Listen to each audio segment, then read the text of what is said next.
And shalom, everyone. Shalom. I want to welcome everyone to the house of the lost sheep of Israel.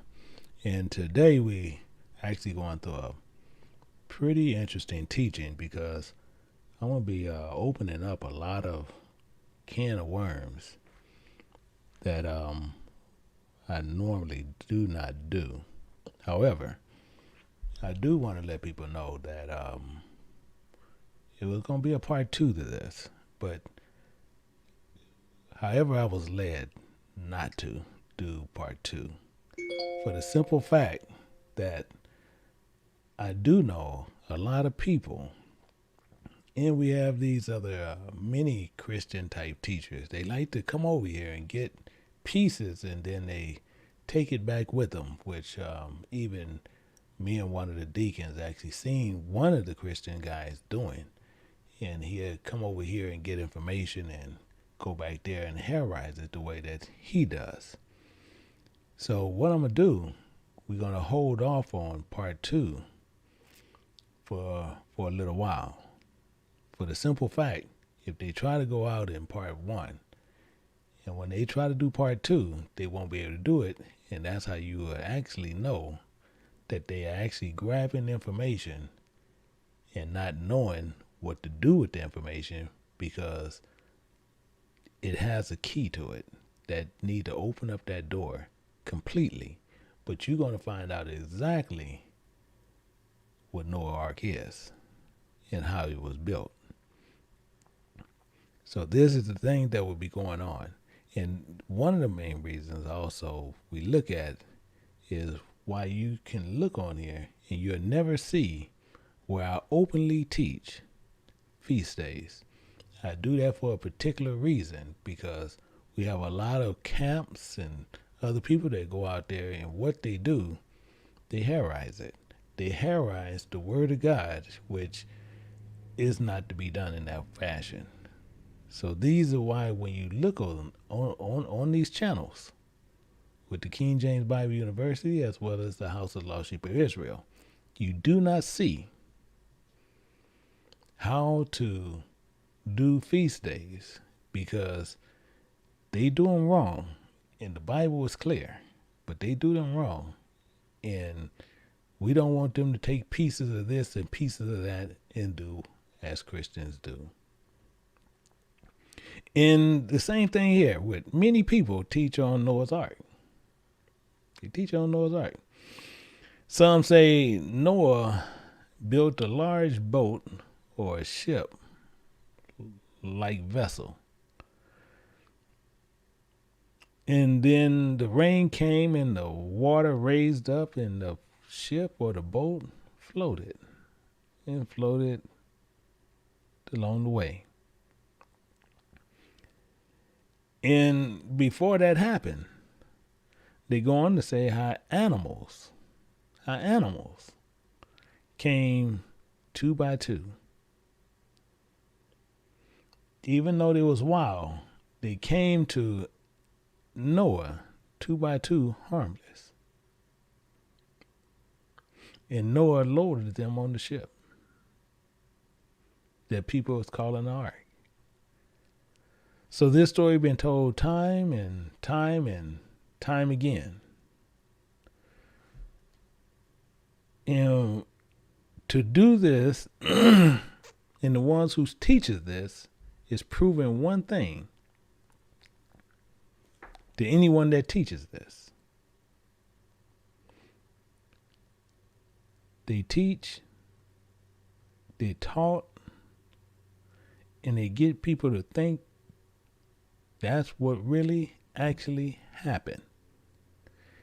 And they proven clearly they have no idea what the book of Genesis is saying.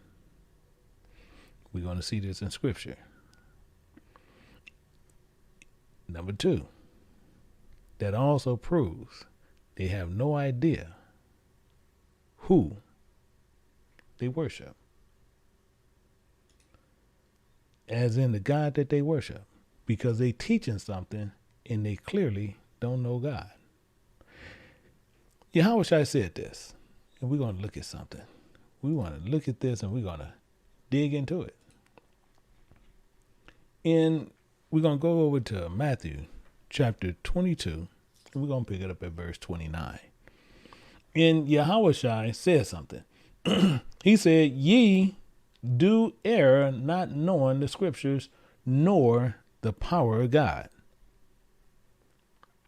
They don't know.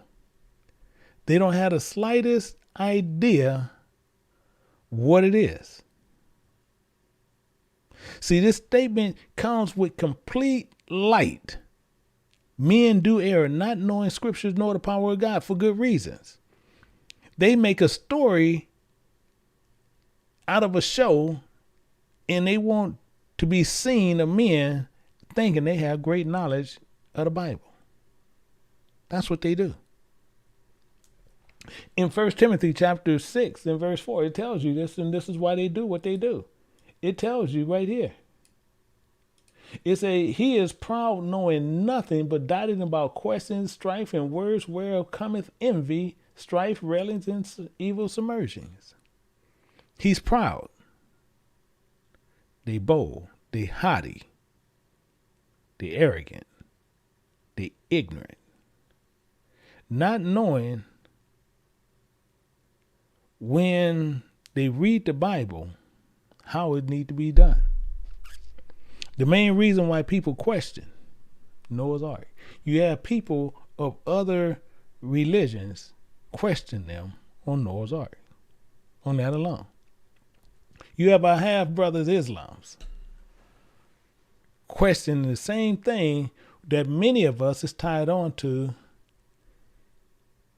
that type of doctrine. On this same doctrine. On this same doctrine. Drop it.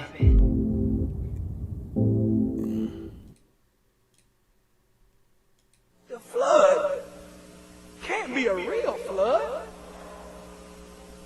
In fact, the flood we read about didn't even happen like we thought it did. The most honorable Elijah Muhammad said that Noah and his ark is a sign. And the Holy Quran says the exact same thing. You could not have a flood that covered the whole planet Earth. Where do floods come from? Floods come from water. Is that right? That comes from rain. However, there's 196,940,000 square miles of land and water. 57,255,000 of that is land. 139,685,000 miles of that is water. Whenever the sun and the moon pull on the earth's waters, they draw it into our atmosphere into a mist that the naked eye cannot even detect. And when that water becomes heavier than gravitational pull, they form what are called clouds, 6 miles above civilization. Then that water distills back to the earth. If it gets caught in a current blowing at a certain mile per hour, it might have been water poured out of the Ohio River. But based upon the wind, it can blow and land in Indiana. In other words, a flood is nothing more than the renegotiation of the earth's waters. Well, if there was only 139,685,000 square miles of water in the first place, and the moon and sun pulled it up, and the sun 14,072 degrees begins to put heat on that water, it's going to actually evaporate some of it. So whatever was poured up comes down in a lesser percentage than what went up. So it is impossible for the earth's waters to be poured up into the sky and then brought back down and flood the whole planet if the planet wasn't flooded in the first place. 2348 BC, the man said, they say his ark was 450 feet long. And he got 2 of every kind. 2 roaches. That's it. 2 fleas. If he got 2 koala bears, where did he get the tree, the eucalyptus tree, to feed the koala bear? If he was going to get 2 silkworms, where did he get the mulberry leaves from for the silkworms to live off of? Some animals, according to the Bible, don't just, or in nature, don't exist in pairs, but they exist in colonies. Thus are ants and termites. So what do you do if ants and termites are here and only two got on? They wouldn't have survived, but they still here. No, it's a sign of something else, brothers and sisters. Don't you realize that if Noah had got two of each kind on this ship 450 feet long, two of each kind, in 1 year, or by the time he finished collecting all of the reptiles, mammals, and birds, he would have had 4,598 birds, 3,724 different reptiles, 7,524 mammals. His total animal count would have been 15,746, not even counting the insect world. And according to the Bible, there was only 8 people on the ark. 8 people on the ark trying to take care of 15,000. You got less animals than that at the zoo, and hundreds of zookeepers stressed out. It couldn't have happened like that. It couldn't have happened. And my question is, how did you keep the climate right on one part of the boat for the polar bear, and then keep the desert ready for the lizard? They say the flood lasted for a whole year. They was on the boat for a whole year. Don't you know how much mating would have taken place in a year with 16,000 animals? In 1 year of just regular mating, there would have been birds, reptiles, and mammals, 5,646,694 animals with only 8 people taking care of them. I don't think that happened like that. I think that's a sign of something else. The Bible said, as it was in the days of Noah, so shall it be at the coming of the Son of Man.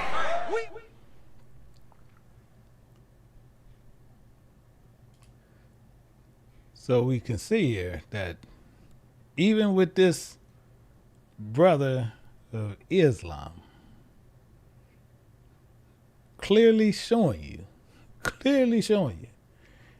he had a few issues there, but mainly his main point is this: they don't know what they're saying, because basically how the reproduction is working, he's telling you. And this is why we have so many problems, and why so many other people makes it hard to believe what is being taught when they talk about Noah's Ark. Just on that alone. Meaning they knowing nothing. They envy. See, because envy is nothing but jealousy, which follows strife. And strife gonna follow with quarrels, because that's all strife is. So they'll launch attacks on a person, and then they'll start railings, mocking, trying to sit there because they believe in that dumb doctrine on what was taught. And then they want to make you look like a fool because you saying that ain't what happened. Then they go on with submersions. Gonna walk on like it's no concern of the knowledge that is going out. Perverse, disputing the men of corrupt minds, destitute of the truth.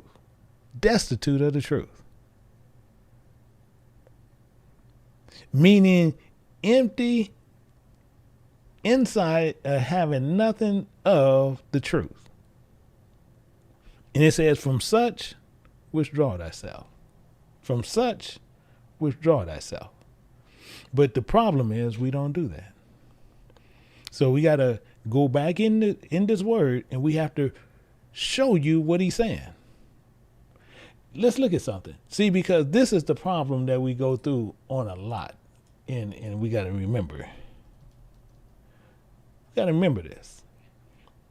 And never forget this. You put this one in your pocket. In Psalms chapter 78, verse 2, it says, I will open my mouth in a parable. I will open my mouth in a parable. I will utter dark sayings of old. What part they don't get? I'm going to open my mouth in a parable. In a parable, technically, the technical term of a parable is a brief story with a symbolic meaning, referring to a physical thing. And it'll use physical creatures, beasts, animals, trees, birds, insects, leaves, clothes, shoes, dirt, water, clouds, air, fire, skin, rocks, even more, to give you a visionary understanding of the parable. But they see, and they done switched over everything to stupidity. And they missed the story of Noah. Trying to read and understand the Bible literally. Not being something else. Because literally is not being figuratively or metaphorical. That's what that is. And they read the Bible literally. Literally. And then they want to go literal. Well, no, this is a parable, literal. So the same thing we're going to look at. Let's look at Judges chapter 9. Before we go into the chapter 9. Judges chapter 9. Before we go into the chapter 9, we're going to look at verse 8. Because I want to make sure you understand this in its entirety. 9 chapter 8. And let's see what it says here. It says, the trees went forth on a time to anoint a king over them. The trees. The trees. To anoint a king over them. So did the trees get up and uproot themselves and go walk around to find themselves a king? And said unto the olive tree, reign thou over us. These are parables. The Spirit of God is stating as he stated in Psalms. It's giving you a comparison and similitudes of objects which you can compare and understand, to which he can fulfill the prophecy with. See, he said these things to where we just have a problem with. But the people have a problem with the problem. Meaning this. See, he said that and he made himself clear here. Yahushua, we're going to get over here to Matthew chapter 13, picking up at verse 35. That it might be fulfilled which was spoken by the prophet, saying, what? I will open my mouth in parables. He's going to open his mouth in parables.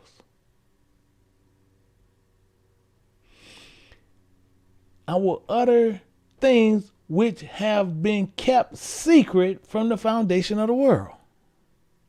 The Spirit of God opened his mouth in parables. So because many listen to doctrines of men, not knowing scriptures nor the power of God. But we'll sit right there and listen. We'll sit right there and listen. Let's look at something. Let's go back here to verse 12. Let's look at this. In verse 12, it says this. It says, for whosoever hath, I want you to pay real close attention to this. Whosoever hath, to him it shall be given, and he shall have more abundance. I want you to clearly get that. When you get a parable and you get the understanding of it, because he's going to give, and the way you can get it is having the Spirit of God. He'll give it to you to where you can get it in abundance. But whosoever have not, for him shall it be taken away, even he that hath. What is that meaning? You have some people who's going to get it. Going to get it. He's still going to take it away from you. He's going to put something there to where you still going to come up against it some type of way against his word. The parable. He said, that's why he says it. He says, for that reason, speak I to them in parables. For that reason alone. Why do you think so many people believe God put a seed in Mary? Why do you think people believe that? It's a parable. People don't get it. They'll sit there and tell you, oh yeah, this is that and this is this. It's telling you Joseph from the tribe of Judah. But it's spoken in parables. But people are going to read the Bible literal. He said, I speak to them in parables because they see not, and hearing, they hear not, neither do they understand. He's doing it for that reason and that reason alone. Even if you get it, and if it's not for you, he's still going to take it away. Even for him that have, he's still going to take it away. So why is it that way? Why is it that way? Because those that are caught up in the world, they caught up in the world of flesh. So you caught up in the world of flesh, why will he let you keep something and you're going to keep bringing it back to flesh?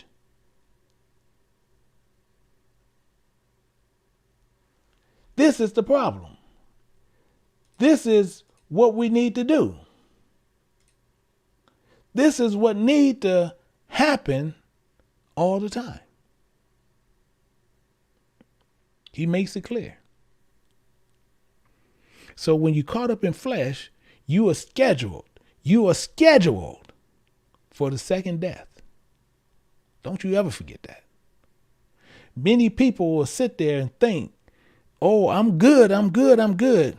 But when you don't get parables, and the Bible is 100% in parables, if you don't get them, then you are scheduled for the second death. I don't care what you do, what you think about. You can sit there and act like you do, and you still ain't going to get it. You scheduled for the second death. That is on your schedule.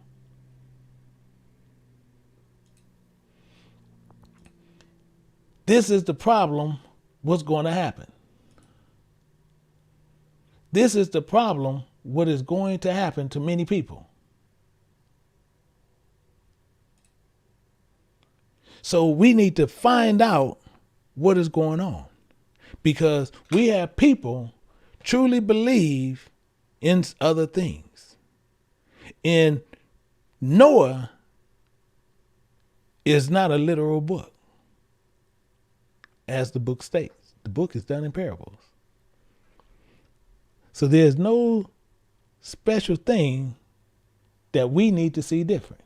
But one thing we need to understand is when we read the Bible and we read it in a literal sense, you put yourself on the level of Moses. See, this is the problem with a lot of us. And we got to sit there and go through these foundations to make sure we have an understanding. To make sure we have a clear understanding on what's going on. In Numbers chapter 12, and we're going to pick it up at verse 6. He says, hear now my words. I want you to understand this. If, providing there be a prophet among you, I, the Spirit of God, will make myself known unto him in a vision, and I will speak unto him in a dream. Why do you have these people going, reading the book literal, and then tell you literal? 2 by 2 that we're going to get into. See, the same thing here. Let's look at this. Let's see, did he fulfill what he just said there? We're going to look at Acts chapter 10. We're going to pick it up at verse 17. Just to show you what he's talking about over there. In 17, Peter, when the sheet came down, which you have a lot of people consuming unclean flesh, unclean things, and turning them into food. And then when this sheet came down for Peter, and Peter sat there and said, clearly as day, that came down and said, rise, Peter, kill and eat. Peter had to do this thing. When you look at verse 17. Now, Peter doubted in himself what this vision he has seen should mean. What it should mean. Did not he just sit there and tell you, when I speak to a prophet that is among you, I will speak to him in a vision, and I will speak to him, I will make myself known to him in a vision, and I will speak to him in a dream. He's clear. He's clear. Verse 8, he says, my servant Moses is not so. It's not done with Moses. Ain't none of us sitting here and we try to claim to be Moses. He said, with Moses, who is faithful in all my house, who, Moses, he's going to make it plain to you. He said, with him, I speak mouth to mouth, even apparently. Are you serious? Apparently. Apparently is the same thing. Most people try to figure out what they're saying, but apparently mean even harshly or interrogative ways. Actually, I'll tell you what. I'm gonna put something in here. I want to put something in here. Let's go here. Let's go over to Exodus. I want to show you something. Let's go to Exodus. Let's go down to Exodus. You're gonna see him get apparently with Moses. And we're gonna go over here to verse 9. And the Lord said unto Moses, I have seen this people, and remember, it is a stiff-necked people. He's getting ready. Now watch what he's going to tell Moses. Now, for that reason, leave me alone. Harshly, leave me alone. That my wrath may wax hot against them, that I may consume them, and I will make thee a great nation. He ain't talked to us like that, have he? He ain't talked to you like that, have he? Actually, you want to tell you what? Better yet, let's go look at Deuteronomy. Let's look at Deuteronomy. See, this is the problem that we have. Most of us think we Moses, and we not Moses. Chapter 1, verse 37. And it says, also, what Moses getting ready to talk, also the Lord was angry with me for your sakes, saying, thou shalt not go up thither. You ain't going, Moses. Moses, you ain't rolling.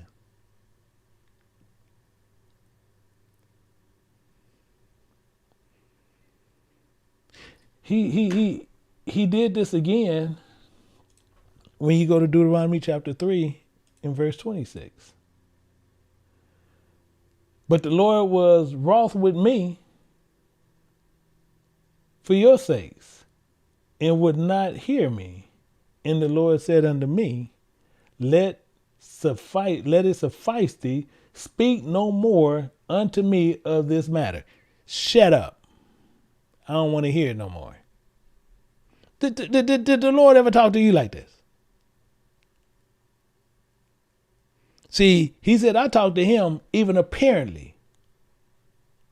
Even apparently. Actually, yeah, I'll show it to you again. We'll go down to chapter 4. We'll pick it up at verse 21. Furthermore, Moses is going to tell you this issue. Furthermore, the Lord was angry with me for your sakes, and I swear that I should not go over Jordan, and that I should not go into the good land which the Spirit of God giveth thee for an inheritance. Are we clear here? He don't speak to us like that. He speaks to us like you've seen Peter. See, and he says this, and he makes sure this is clear. He said, I speak even apparently, not in dark speeches. He don't give Moses dark speeches. In the similitude of the Spirit of God shall he behold, should he remember. The similitudes, the likeness, the resemblance of something that is spiritual given to Moses that is carnal images, to where he give him the contrast understanding of it. And when he had done this to this man, anybody else saying that they sitting there and they can read the Bible and they get it just, I get it. Okay, what you saying is what you doing, right? What he gonna say? He says, wherefore then you are not afraid to speak against my servant Moses. You are not afraid to speak against them. Because as soon as you say you get it that way, that's what you speaking against Moses. You are.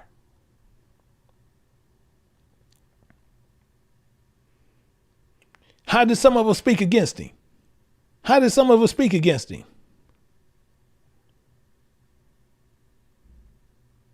I can take you in Leviticus chapter 11.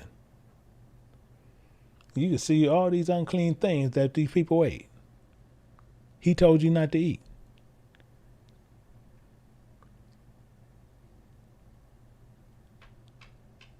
This is the problem.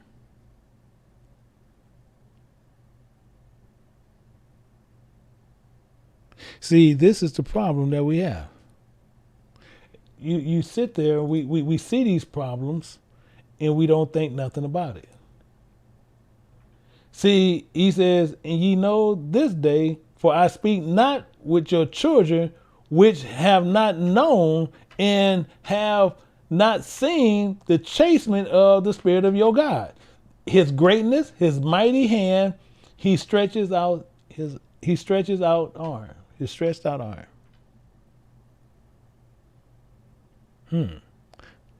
See, the stance of God is this.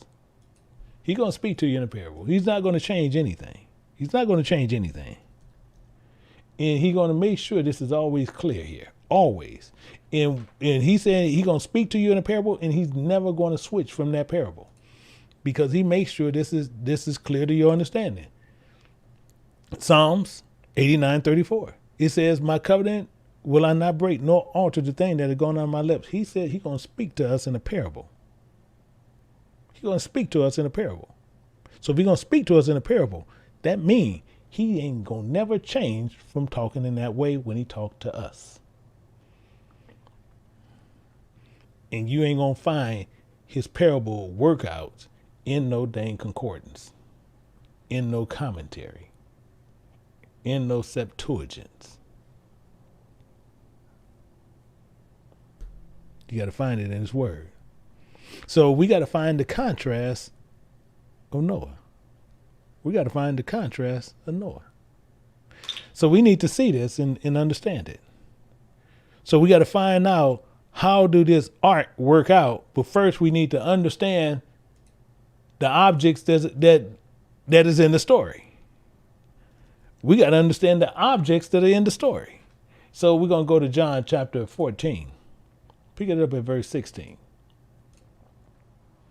And it says, I will pray the Father, he should give you another comforter.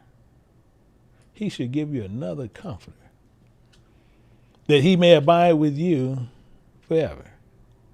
Interesting, isn't it? This is very highly interesting. Know why this is so interesting? Because this comforter is the same what Noah's name means. Noah actually means comforter. Write that down. You can write it down and pin it in. Because we got to understand the players to understand the parable. Noah means comfort or comforter. Keep that in mind. So, and what the comforter do is bring all things back to your remembrance. Let's look at it. I got to go to the same place, but I'm gonna split the Bibles. I'm gonna split them. So we're gonna go to John chapter 14, but we're gonna go to verse 26. We want to go there for a reason, because he's telling you, but the comforter, which is the Holy Ghost, whom the Father will send in my name. He shall teach you all things. He shall teach you all things and bring all things to your remembrance. Why do you think it's called the Book of Remembrance? Why do you think it's called this? So we understanding the players of the game. Noah, the comforter, is having the mind of God. How do we know? Let's look at it. Let's look at it. We're gonna dig down into this, but I want to make sure you know who the players are. I want to make sure you know who these players are. We're gonna go to Genesis chapter 9. We're gonna pick it up at verse 24. Verse 24, and it says this. And Noah awoke from his wine and knew what his younger son has done unto him. And once children get older, and they his grandchildren, he'll just call them his children. But Noah remembered what Canaan had did. Noah did. And what happened? And what happened?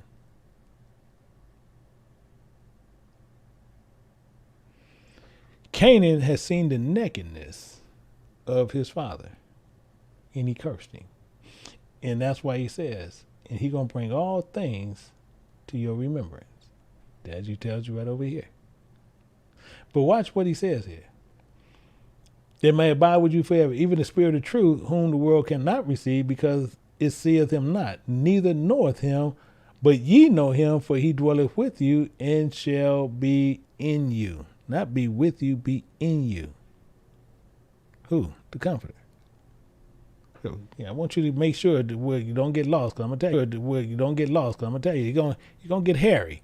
But if you stay with me, you won't get lost. You stay with me, you won't get lost. But watch this. He says in verse 18, I will not leave you comfortless. I will come to you. But he goes on more. Yet in a little while the world seeth me no more, but ye see me, because I live, and ye should live also. Why is he saying this? Because he's making it clear right here. This is the part you want to make sure when you put comforter, you just remember this. At that day, ye should know that I am in my Father, and ye in me, and I in you. You keep that ingrained in your mind. Keep this one ingrained in your mind, because we're going to walk through this. We're going to walk through this. But I want you to keep this ingrained in your mind. Because we're going to find out a couple of things. Genesis chapter 6, and we're going to pick it up at verse 9. Genesis 6, and we're going to pick it up at verse 9. It says, these are the generations of Noah. These are the generations of Noah. Y'all missed it. Y'all missed it. We got to make sure we understand what that is saying here. We got to remember what these things are saying. These are let me go ahead. Noah was a just man and perfect in his generation.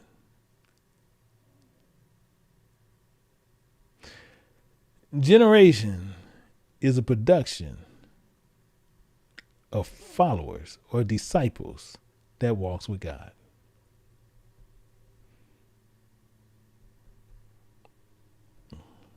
Okay, let's move forward. And it says, now he was a just man, perfect in his generation. Noah walked with God. He walked with God. But I want you to pay close attention on what he's getting ready to say here. He says this. It says, Noah begat 3 sons. Did we miss it? No, we didn't miss it. Because what we want to do is understand some things, because we're going to technically break everything down to where we're going to get it. Because begat is bearing the works of 3 types of servants. He begat. That's a technical term on what this means.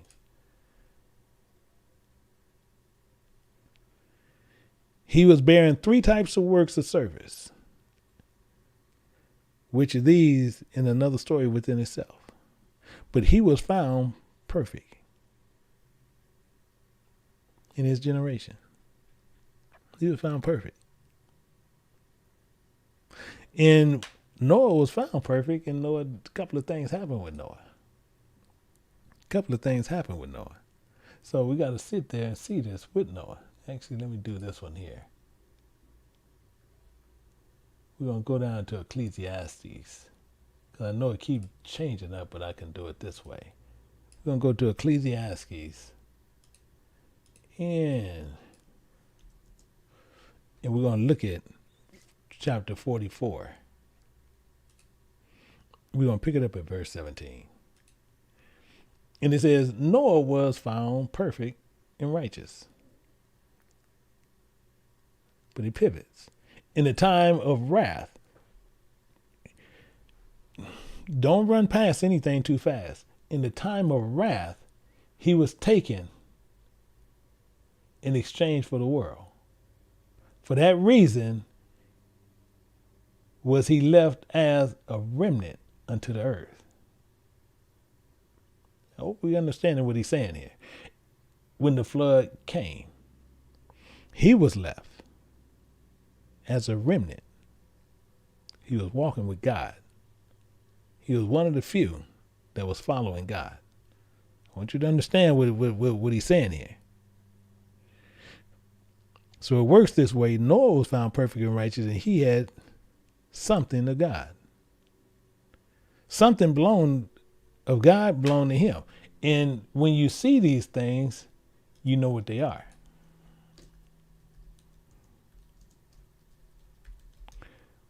You know what they are.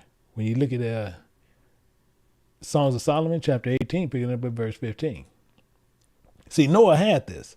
The almighty word leaped down from heaven out of thy royal throne as a fierce man of war in the midst of the land of destruction. That was in Noah. The Most High once was his. And Noah then consumed that. Noah to consume this. See, we have to look at when Christ came to gather and you got inside of him and he and you, God coming back to get what's his. Let's just keep this in mind. We got to find out a few things in Matthew chapter 23, and we're going to look at this in verse 37.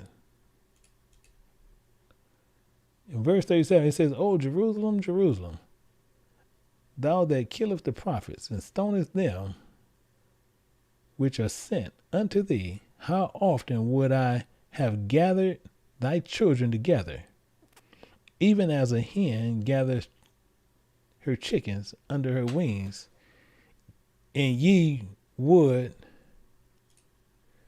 not. How many times have he done this? That's the question. This is the question we need to understand. How many times had the Spirit of God done this? Countless times. He sends his prophets after prophet after prophet.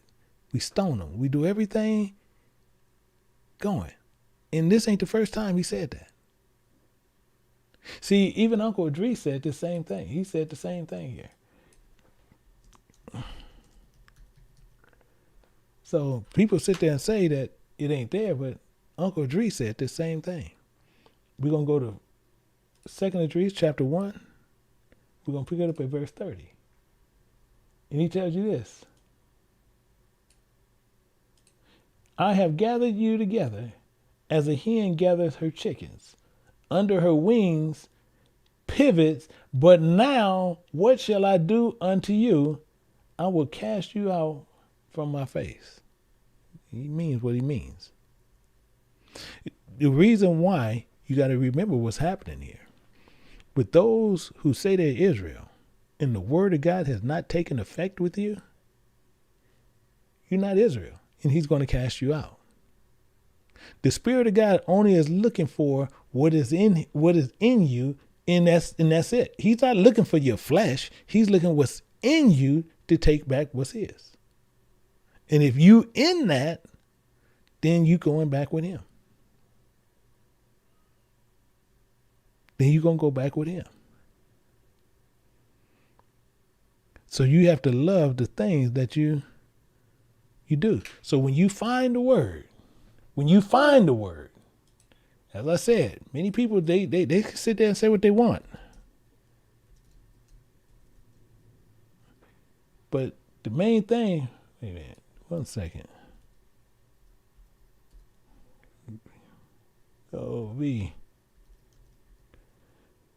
Many people will say what they want here. But one thing is true. In Proverbs chapter 18, verse 22, it says this. It says, whoso findeth a wife findeth a good thing. That ain't talking about flesh. That's talking about a spirit. Whoso findeth a wife findeth a good thing. But people want to always put it on flesh.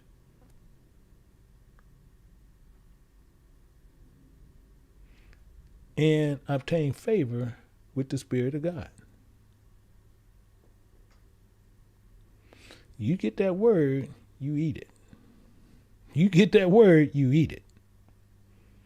So when he want it back, yeah, okay, it's in me. You want it back, it's in me. But we got to see how he's preparing this, how he's laying this out for us, to where we can get every bit of this. So if you find it for wife, you find it a good thing to obtain favor with God. Because he says this and he's clear. He's clear when he says certain things.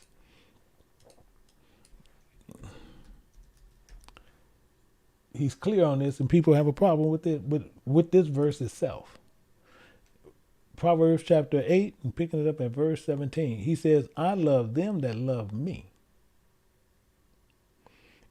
Okay, what if you don't love him? He don't love you. Oh, well, I don't love him. Okay, he don't love you. I love them that love me. That's the it on that subject. That's it right there on the subject. And those that seek me early shall find me. Whoso finds that wife, you got a good thing, because you're going to obtain favor with him. So we need to understand how that concept works. So we got to understand how to break this parable down. As we going to get all the pieces, we picking up pieces as we go along to understand later when we get back over there into that Genesis on that ark, we gonna know exactly what's going on. Cause we got all the pieces together. We done went through the supermarket and got every piece we needed to make the pie. So if you found it early, he tells you this. He tells you this. Hebrews chapter 10, picking it up at verse 5. He said this. He said, wherefore, when he cometh into the world, I had jumped out his throne out of heaven, and he come into the world, he said, sacrifice or offering not what is not, but a body. Is that what you're willing to do? Is that what you're willing to do? Are you willing to let him take over your body to protect his word? Because that's what we have to do. We have to protect the word of God. He said these things to where I just want you to make sure we get it as we go through here. In John chapter 1, picking it up at verse 10, it tells you that. It says, he was in the world, and the world was made by him, and the world knew him not. See, a lot of people don't know the word. I don't care less how we flip it, how we script it out. A lot of people is not going to know the word. Why? Because he speaks to you in parables and dark speeches, but people read it literal. Anybody tell you a literal understanding in the Bible, they're going to show you how ignorant they are of the Bible. That's automatic. That's automatic. But if you take that word and you ingest it into you, as he's saying, when he come into the world, sacrifice or offering I would or not. He need a body. So you got to protect that word, the word of God that's sent to you to save us. So what he's saying is you got to give life for life. So the parable of the word of God is this. You got to trade your life for a life when you come into the world. Let's look at a silhouette picture of this. Let's look at a silhouette of this. Let's go to something. We're going to look at a silhouette picture of this. And we're going to go to Genesis chapter 19. And we're going to pick this up at verse 4. And it says, but before they laid down, the men of the city, even the men of Sodom, this is talking about with Lot, and those two messengers came to Lot, those two angels came to Lot. I want you to really clearly get what's happening here. Even the men of Sodom compassed the house around, both old and young, all the people from every quarter. So before they laid down, they was in Sodom. Write this down. We're going to understand a couple of things. Just flat out understanding of Sodom. Sodom means flaming, the burning place of lust. You jot that down. You jot that down. Just keep that down for a history. But it says this in verse 5. It says, and they called unto Lot and said unto him, where are the men which came in to thee this night? Bring them out unto us that we may know them. Are you serious? Are you serious? Lot, bring them out. We want to get to know these men. We want to have sex with these men. And they commanded him to bring them out. They commanded him to bring them out. That's commanding them to bring them out.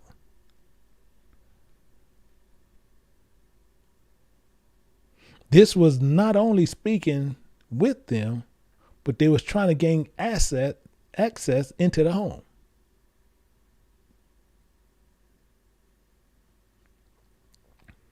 I want you to clearly get what's going on here. So the same thing here, when we go over here, we're going to look at Genesis over here in another place. Genesis chapter 19. We're going to pick it up at verse 9. And you see something here. It says, and they said, stand back.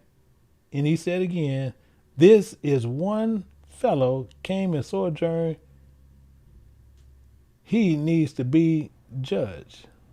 Now when we deal worse with thee than them, and they press sore upon the man, even Lot came near and brake the door. I want you to pay attention to this. Even though it's over here, I want you to pay attention to it.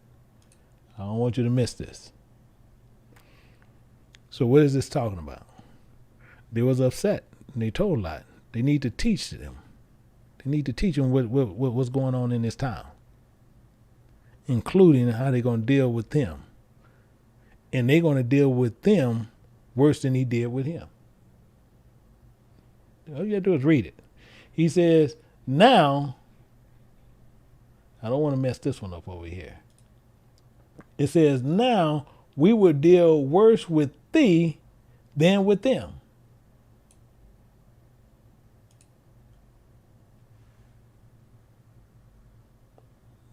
You follow what's going on here?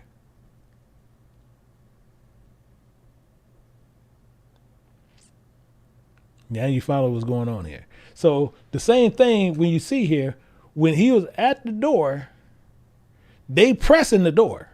So I want you to see the contrast on what's going on. We just seeing what's happening all the time. This is what's going on. And they said, bring them out this night that we may get to know them. See, and Lot went on to speak with them. And Lot went out the door. And the door unto them, and shut the door after him. Because he wanted to talk. He wanted to talk to these men. Even though all this what they saying, Lot went out there to him. He's going to keep those men in there. But I want you to clearly understand where he's coming from. Watch what happens here. Watch what happens here. And he said, I pray, brethren, do not so wickedly. Remember now, I have 2 daughters. I want you to, you got some men of God and he got 2 daughters. Watch what he says here. Have not known a man. Let me, I pray you, bring them out unto you, and do ye to them as is good in your eyes. Only unto these men do nothing. For that reason came they under the shadow of my roof. See, they came under my protection. They came under my protection. But they wanted to know him. And seeing the reason Lot was standing so strong with this, Lot knew what was going on, and Paul going to explain some of this right over here. In Romans chapter 1, we're going to look at verse 26. It says, and for that cause, God gave them up to vile affection. That's why he did what he did to Sodom. This is why he's doing what he did to Sodom. What you getting ready to see, what he getting ready to do in Genesis with Noah. It says, even their women did change the natural uses that which is against nature. You got women with women. They don't think they're going to hell. They're going to bust hell wide open. If they die that way, they're going to bust hell wide open. 27 is likewise also men, leaving the natural use of the woman, burned in their lust, one towards another, men with men. Hell is waiting on you. You want to stay that way? Hell is waiting on you. Why do you think Lot is protecting them, man?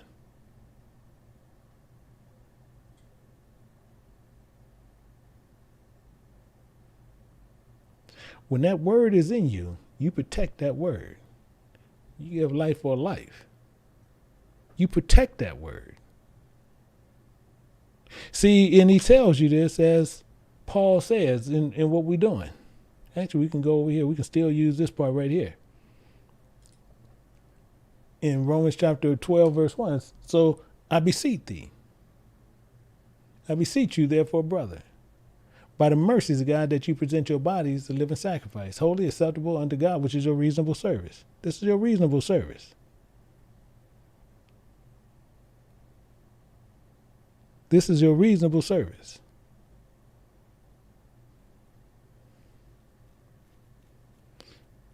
For the love of God, you will lay down your life and you sacrifice your life to where you can gain life afterwards. So this is something that you don't have to do, but if you choose to do it, don't change up. If you choose to do this, don't change. But many people are going to change, and many people are going to find out things that is not good for them. It says, therefore doeth my Father love me, because I lay down my life that I might take it up again. Yeah, you're going to lay down this life. You're going to lay down this life.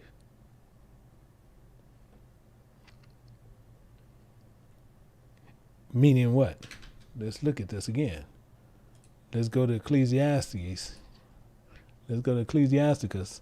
We're going to pick it up at verse 35. Get a little bit more understanding here. And then we're going to, it says, he that keep the law bringeth offering enough. He that taketh heed to the commandment offereth a peace offering. That's how you offer in the peace offering. But he's going to make some stuff clear here. He that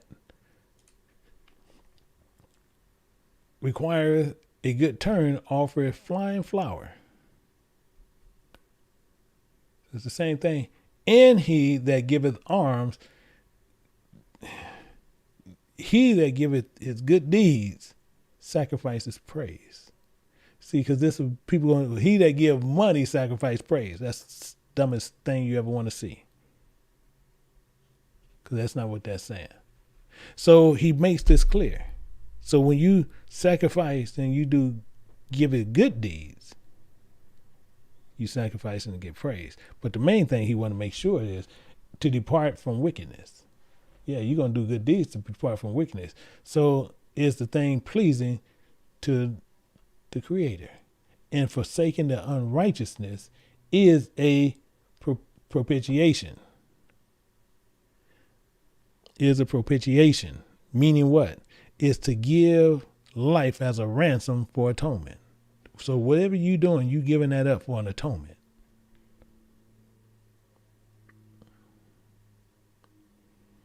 You giving that up to be a servant. As the word came, as a servant. Let's look at this and pull it in some more. Let's look at this a little bit more. Let's see here. In Mark chapter 10, picking up at verse 45. Verse 45, it says, for even the Son of Man come not to be ministered unto, not to become as you service him, as being a servant to him, is what he's saying. Because that's all a minister means, is a servant. Not to be a servant unto, not to be a servant unto him, but to minister, but to be a servant to you, to give you some knowledge on what you need to do, and to give life a ransom for, many, because that word is a ransom for many. So we got these tools that now, if the word is in you and you in the word and you in Christ, Christ in you and you in the Father. Hopefully we got this. Because we got to see how to build this temple, the word of God. See, because the word of God rests in the ark. We got to see this. And we taking a long way because I want to make sure we get it. So we're going to go to 1 Corinthians. We're going to look at this in 1 Corinthians. Picking it up at chapter 6 and going to verse 19. And it says, what? Know ye not that your body is the temple of the Holy Ghost, which is in you, which ye have of God's? It belongs to God. It belongs to God. And if you done turned your body over to the Spirit of God, then it belongs to God. And ye are not your own. Are you with me? So you give up everything. You gave up everything. Okay, that's it. So it says, for ye are bought with a price. For that reason, it's life for a life. For that reason, glorify God in your body, in your spirit, which are God's. You got to give up that life for the life. And you got to protect that. I don't care what people tell you. You roll with God. So you see the similitude that's going on. So we need to see the similitude, but most people don't understand the similitude. That's why we got to go back and we're going to be preparing some stuff with Noah. So we can understand the similitude of the body being the temple of God. Being made of our bodies, which is the same thing as sacrificing unto God, which is the same thing, which is the house of Christ, which the same is with Noah, who is the comforter, who is the same doing the same thing, which is the parable of Christ. Noah prepared a place for us, the same as you see with Christ. Let's look at this. We doing this to go the long way, the way you can get it. We doing this the long way, the way you can get it. John chapter 14, picking up to 2. It says this right here, and it makes it so perfectly clear as some of this stuff going to start clicking on a lot of people. It says, in my Father's house, in my Father's house are many mansions. If it were not so, I would have told you. I go and prepare a place for you. I go and prepare a place for you. You keep this in mind. He's the comforter. He's the comforter. So let's look at something. Let's look at something. We got a whole lot of groceries now. We got a whole lot of groceries now. Let's go to Genesis chapter 6. Pick it up at verse 8. It says, but Noah found grace in the eyes of the Spirit of God. He found grace in the Spirit of God. Because Noah did all the commandments of God. Let's look at it. Let's look at it. Let's go down. Let's drop down to verse 22. Oh, wait a minute. Went too far. Verse 22. Thus did Noah, according to all that God commanded him, so he did. Who? The Comforter. The Comforter. Oh, Christ. He's over there too. You catching the point? I'm doing that to catch the point. The Comforter did all that God commanded him, so you just seeing the physical image, the representation, the similitude that God is trying to show you in a parable. Hopefully we got that. Because we're getting ready to see some more now. We're getting ready to see some more now. So let's drop over here to 6 and 13. 6:13. It says, and God said unto Noah, the end of all flesh is come before me, and the earth is filled with violence through them. And remember, I will destroy them with the earth. That was deep. So what are you going to tell him to do? You need to make a physical representation on what you need to see. A physical representation on what you need to see. Same thing with Yahweh said. He says what? Watch this. Here you go. Make thee an ark, a gopher wood. That's the end of that thought. So we need some more tools. We got to have some more tools. Because one, we got to know what an ark means. Two, we need to know what gopher wood is. We're going to find out what both of them are. An ark is a similitude of the heart, which is in the body of God. Which is in the body of God. Let's look at it. Well, let's look at this, because I want to make sure we get all this all together. Jeremiah. Uh-oh. Went too far.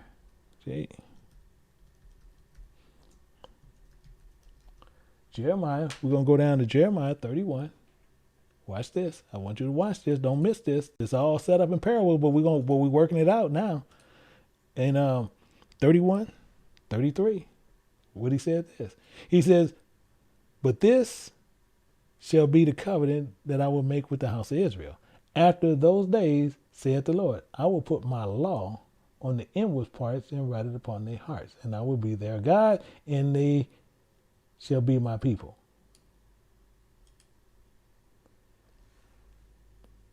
Yeah, I know y'all got it. I know y'all got it now. So that ark is the heart of God, which is in the body of God. So we need to know what that gopher wood is.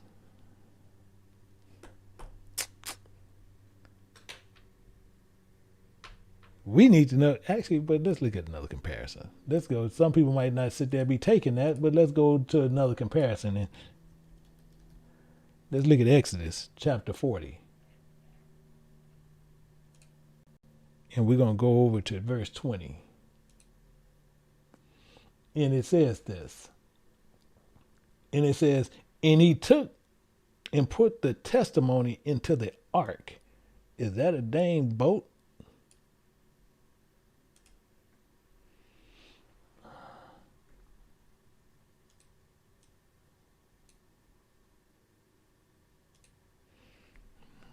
Is that a boat? No. He's telling you, Ray, what it is all the time. The problem is we didn't let people lie to us. We didn't let people lie to us. See, you also see it over here in Deuteronomy. Let me show you in Deuteronomy.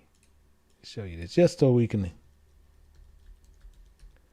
Deuteronomy, we're going to pick it up at chapter 10. Chapter 10 and verse 2. And he tells you this right here. He says, I will write on the tablets the words that were in the first tablets, which thou breakest, and thou shalt put them in the ark. Put them on the boat, or put them in the ark? You put them in the heart, because it's supposed to be written upon your hearts. That's what he's saying. He's trying to show you the similitude. So we got to get the similitudes to understand what he's saying. But we need to know what that dang gopher was. This is what we need to know.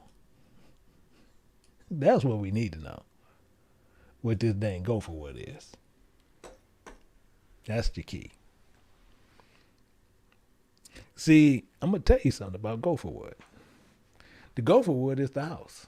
It's the body of God. He's telling you, he said, the ark going to be of gopher wood, going to be in the house of God. Going to be made out of wood. That's all he's saying. It's going to be the body of God. So what do gophers do? Gopher excavates and burrowing in the ground, meaning the house will be of wood, but the similitude of the house will be the tunnel of the rooms, which you see when you seen it. He says, my father had many rooms. Because when a gopher goes into the ground, what do? He burrows and makes many tunnels within the ground to where, especially if you're trying to kill one in your front yard, you'll see he got many holes and you don't know where they go, do you? Why do you think he's using gophers?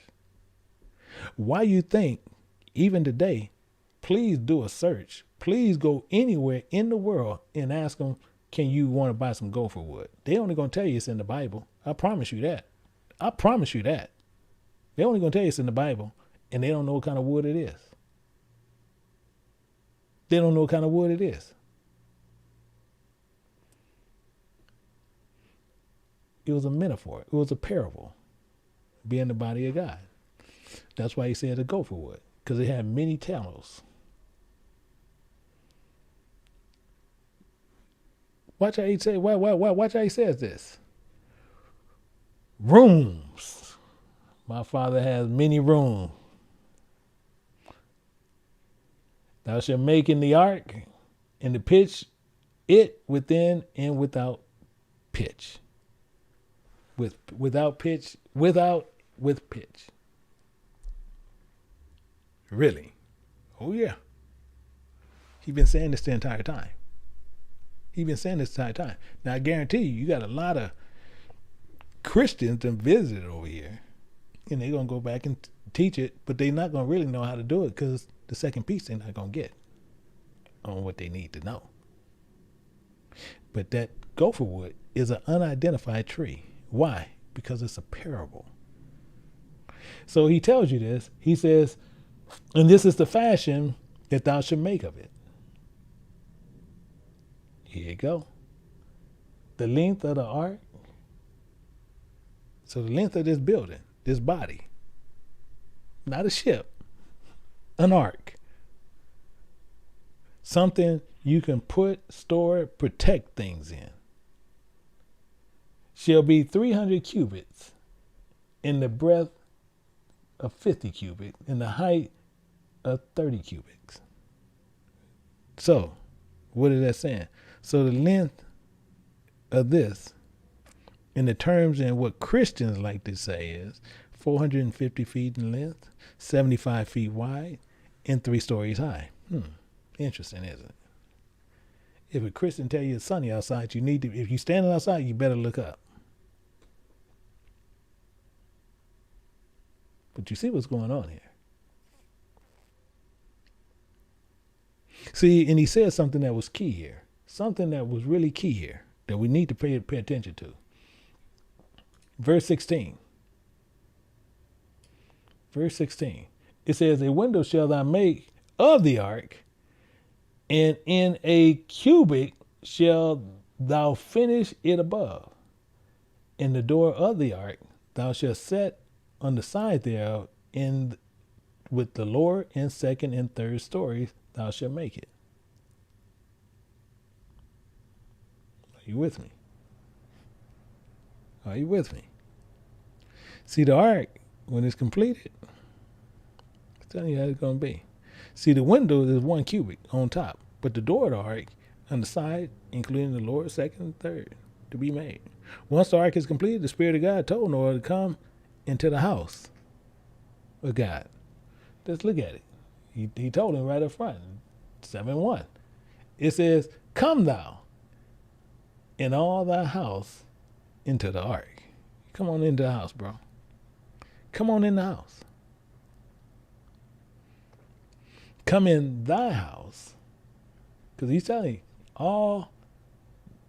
come thou all thy house into the ark for his protection. So he's going to show you how he's going to protect you from what's going on. He's going to now protect you because he was shown faithful and he walked with God, and now he traded his life for the life of God, and he built the body of God as a representation to what you can see. So now when he finished it and he gave his life building the house of God, now he traded his life and God giving him his life.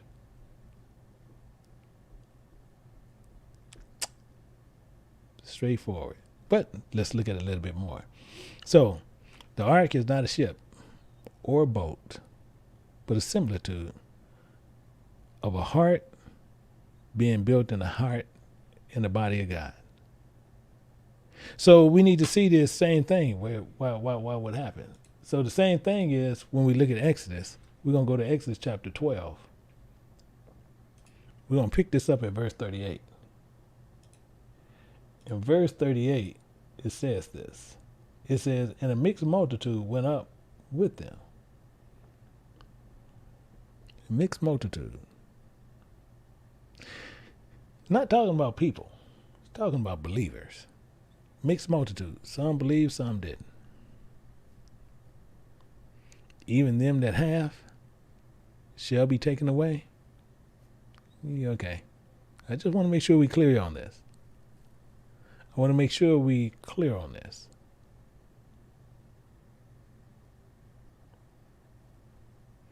So that's why he's saying the way he's saying it. The same thing you see here in John. The same thing you see in John.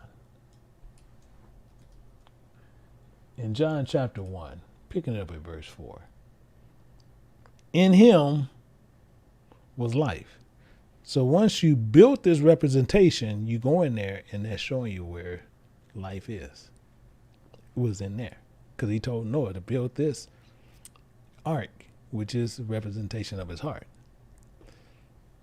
That's why you put his law there. Tell you right over here in Deuteronomy.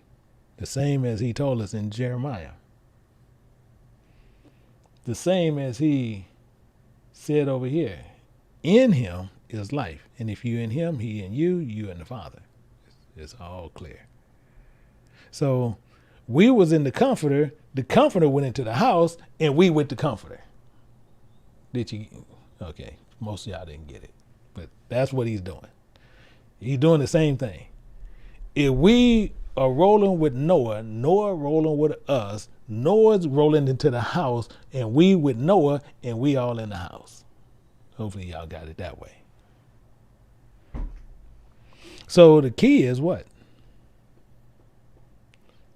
It's right here in verse 2. "Every clean beast thou shalt take thee by sevens." By sevens. Actually, let me highlight this and highlight this. Every clean beast by sevens. So we got a problem because they taught you it was by 2. So how did they get you by 2? And it's telling you all the clean ones by sevens.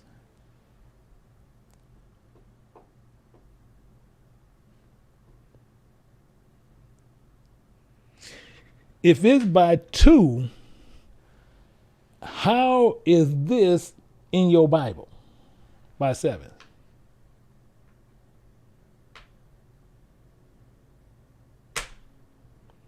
And it's not animals, they're people.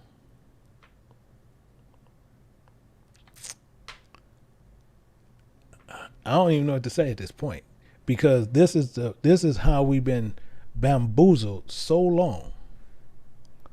We have believed upon this lie for so many years. But of every clean beast, which he's talking about, is people. He said, thou shalt take them by sevens, the male and his female. Let's look at something. I want to show you something. Why he's saying, Yahushua is saying the same. You're going to see Yahushua breaks it down in a parable. That's why a lot of times I will use Paul, because Yahushua still keeps this stuff in parables. Hardcore. And Paul be in parables, but I can do less things to show you besides running through Yahushua. Yahushua ain't going to make me go through a lot of stuff to get it there. It says, then he said unto them that bade him, when thou makest a dinner or a supper, do not call thy friends, nor thy brother, nor thy kinsmen, nor thy rich neighbors, lest they also bid thee again to recompense be made thee. Are you serious? Yeah, because this is what some of them going to do. Some of them going to do this. Because then they feel they got to repay you. But he said this. This is what he's making clear. But when thou makest a feast, call the poor, the maimed, the lame, and the blind, and the blind. Why? Because they can't. They poor. They can't do it. They can't do it. Why? And thou shalt be blessed, for they cannot recompense thee. They can't pay you for it. Because they shouldn't be paying you for it. And thou shalt be recompensed at the resurrection of the just. That's when you're going to get paid. But you got people calling themselves getting recompense now. Calling themselves they saving you, and then you giving them money.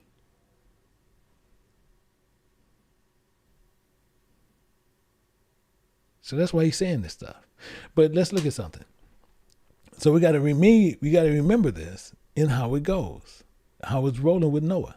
So the same thing, the parable of the beasts of people, now looking at the book of Noah, the same as you feed the people for how many days? For 40 days and 40 nights. 40 days and 40 nights.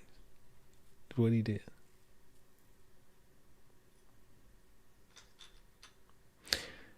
Let's look at something. Let's look at something else. We got to look at something the way we can get it. Let's go over to Matthew. And we're going to see something in chapter 6. And pick it up at verse 26. It says, remember the fowls of the air, for they sow not, neither do they reap, nor gather unto barns. Yet your heavenly Father feedeth them. That's why he's giving you a contrast of that. That's a contrast of this. So when you go out, this is what you do.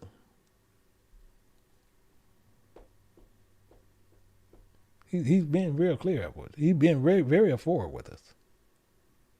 He feedeth them. What do you think he's doing with you? But you're going to try to pay for it. Don't try to pay to get it in the ark. And then you think you have a right. But he says this. Which of you, by the taking, thou can add 1 cubit unto his stature? Did you catch that 1 cubit? Oh, you caught it. Because he sure said it. How big that window's supposed to be? 1 cubit.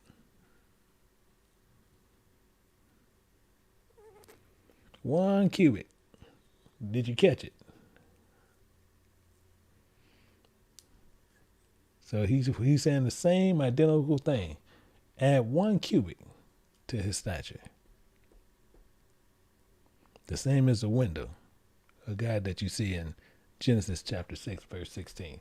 He's saying the same thing. Actually, we'll go there just to make sure you're clear, you get what he's saying. Genesis chapter 6 and 16. And he says, in the window thou shalt make to the ark in 1 cubit. In a cubit shall thou finish it above. 1 cubit. by taking add 1 cubit unto his stature. Will it? No. So he's saying that to make sure you got a point. So it says, and why take ye thought for raiment? Why are you going to take your own personal thinking for a covering? That's silliness. If God providing that, that's silliness if you're doing it. He says, consider the lilies of the field, how they grow. They not toil, they toil not, neither do they spin.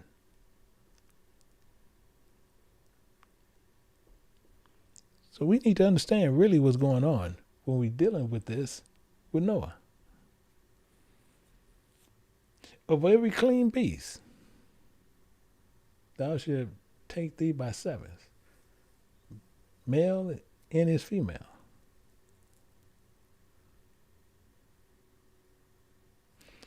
Let's go a little bit. Let's go a little bit more.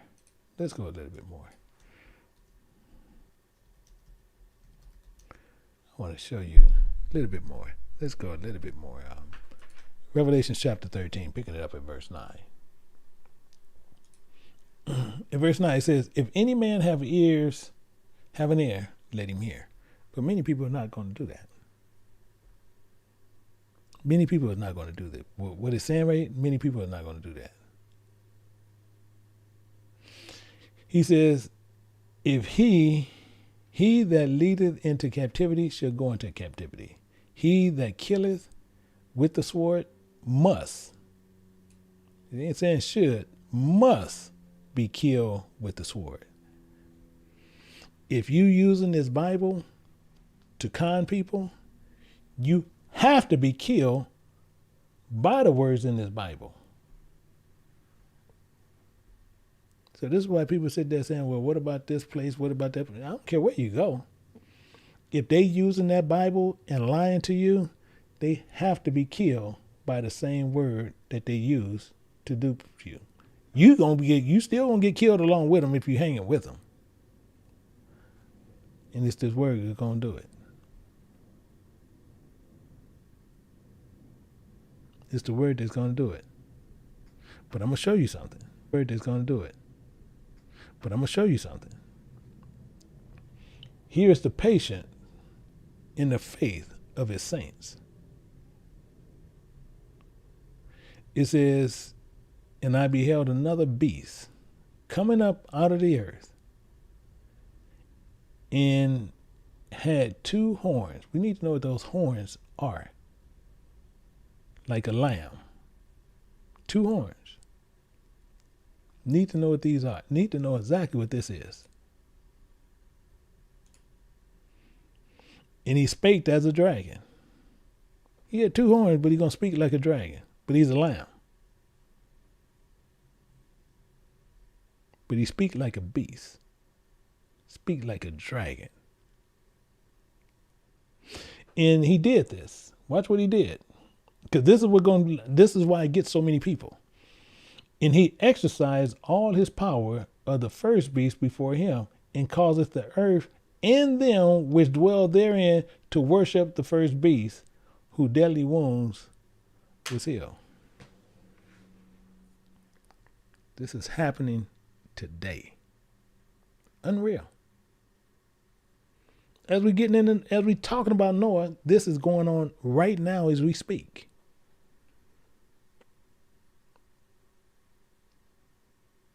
So the same thing is when I be saying certain things, a lot of people are going to go to hell. And I keep telling this all the time, deservingly so. They should go to hell.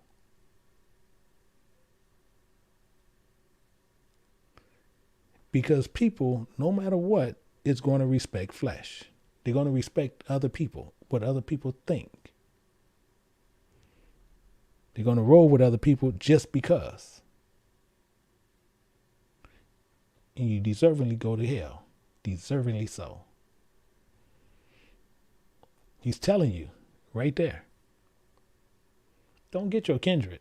No, don't invite them. They should already have a seat. They should already know what's up. But what most people do, they don't do that. If you got a kindred, relative, mother, father, brother, wife, husband, child, don't you sit there and you can get into the ark and then you going to go invite them and they still hellbound? Are you crazy? No, you leave their butt out there. They should already have a seat on the ark. They come in by sevens. Because that lamb got them two horns. You better know what them horns are. He going to speak like a dragon. And he exercised his power as the first beast before he causes the earth for them. And there dwell therein, worship the first beast who wounded deadly, whose deadly wounds was healed.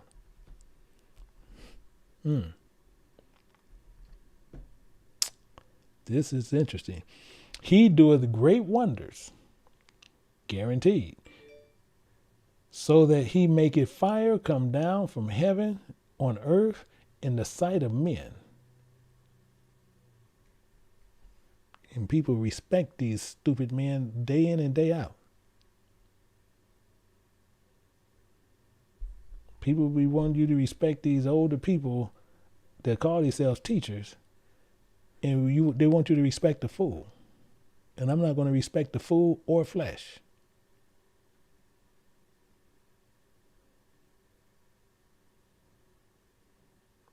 These are the things that's going on. So they're going to come in by sevens.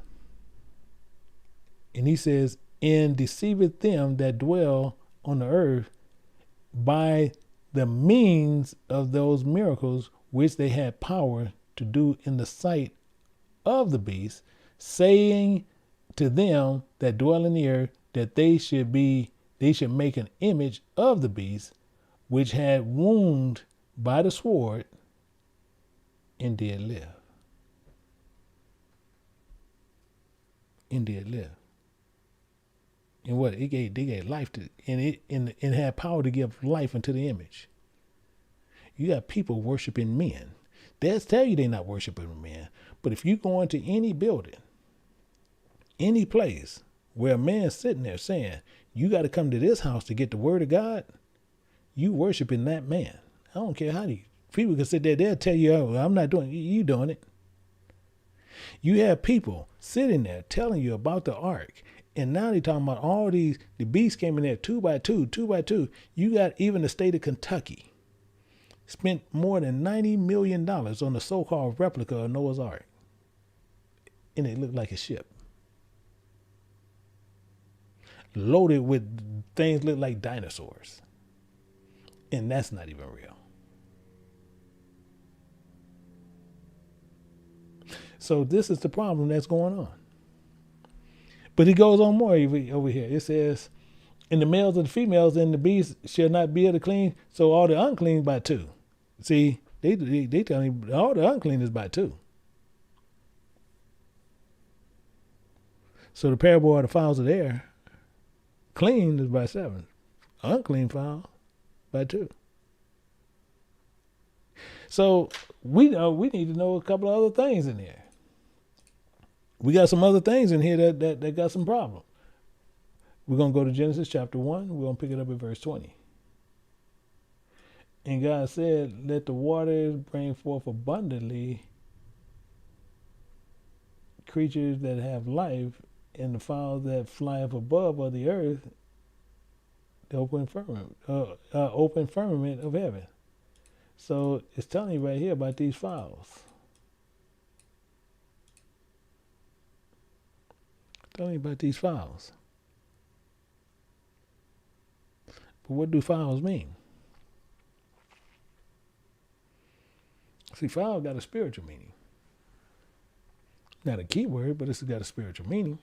Spiritual meaning of fowl is a young boy. A young man. That's what that's saying. So let the young man that flieth above the earth, the open firmament of heaven. That's all it's saying. But people like to sit there and play these little dumb words like they sitting there going into a lot of different stuff, which is crazy. Saying that these people are going to be the service of God and not to mix their seed. That's why he's so strict on that. That's why he had to bring them in. It says the male in his female. You see right there where it says, that's why he had to say it this way. The male in his female.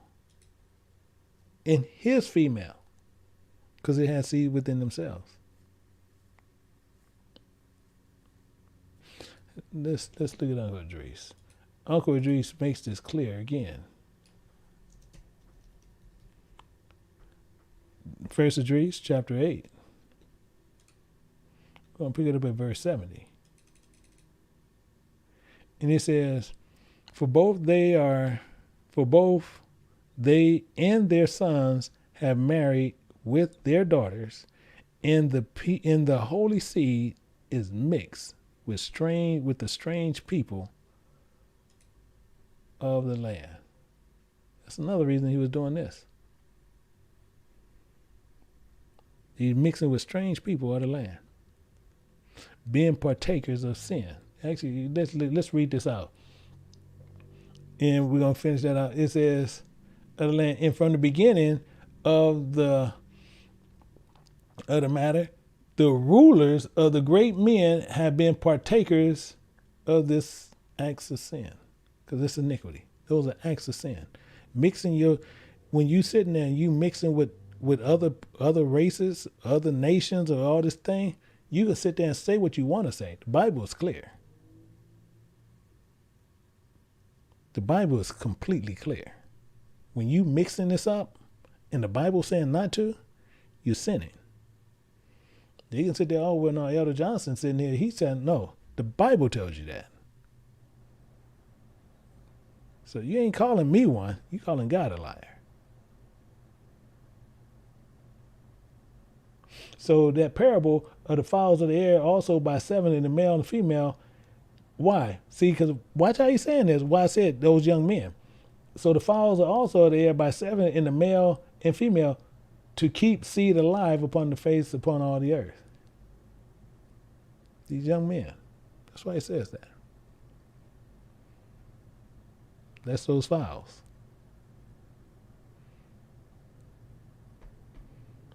He's clear what he's saying. But the problem is, he do it in a parable and we don't get the parable. So since we don't get the parable, we read it Bible literally. So once we read it literally, oh no, this means this and this mean that. Why? Because we go to stupid commentary and we go to that dumb Strong's Concordance, which giving you nothing but Yiddish understanding of doctrines. And that's what you hold to. That's what you hold to. And we missed everything. So the Ark of God, once we go into the Ark of God, he's going to bring a rain. Because he tells you this in verse 4. He makes sure we're going to get this. He says, for yet 7 days I will cause it to rain upon the earth 40 days and 40 nights. And every living substance that I have made will I destroy from off the face of the earth. He's telling you this. He didn't say you're going to float away. Because he says these things to make sure that we get what he's talking about. We so tied up to where we look at stuff so literal, we don't know what the Bible's saying. In Exodus chapter 12, picking up at verse 12, it says this. And why he's saying he even got to do it. Because he'll go back to it. He got to say again. It says, I will pass through the land of Egypt, through the land of bondage, through the land of confusion this night, and I will smite all the firstborn of the land of Egypt. What did he just say? People don't even know what he's talking about. People not sitting there, as I say, he's telling you clearly what he's talking about is in a parable. So all the firstborn of where? Let me unhighlight this again.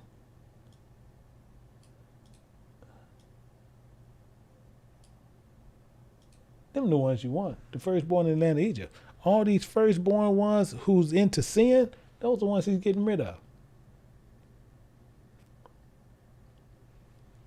He's telling you that. He's telling you this right up front. Right up front, he's telling us this. Every living substance, he's going to destroy.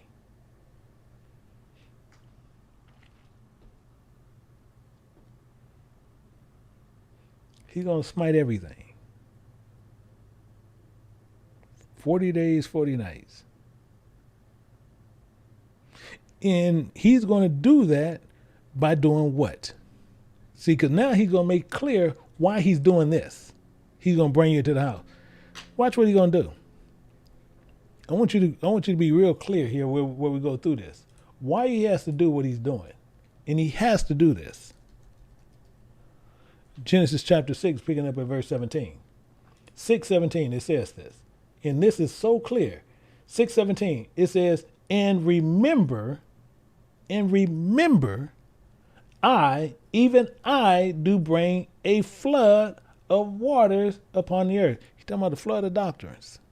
He's going to bring a flood of doctrines upon the earth to destroy all flesh, wherein is breath of life under the heavens. Everything that is in the earth shall die. If you're not in that ark of God, you going to die. Period. So he has to do what he's doing here. Not getting on a boat and floating away. So why do you think that Islam brother's sitting there thinking this? They think Christians are so dumb, believing in stupidity. With some stupid men that came and taught people based on something that wasn't even written to them. But he has to bring a flood of doctrines. But he's gonna show you why. I'm gonna show you why he's got to do what he's doing. We're gonna go here. We're gonna come back. Actually, we're gonna tell you what. Let me go over here. We're gonna go to Revelations. Let's go to Revelations chapter 20. We're going to pick this up at verse 6. And it says, blessed and holy is he that hath part in the first resurrection.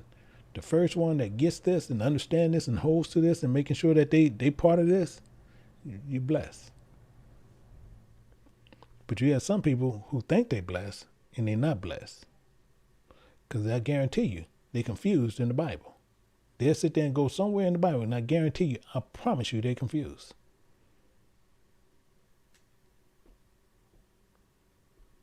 I promise you that. People sit there, well, I just pray for the Spirit of God to show me. He said, I'm gonna send you pastors according to my heart that will feed you. Oh no, I'm gonna pray to God and He's gonna give it to me. He said, I'm gonna send you some pastors according. He said, how can you hear without a preacher? No, but I'm gonna pray to him and he's gonna answer my question. No, Satan's gonna answer you. He's gonna answer you.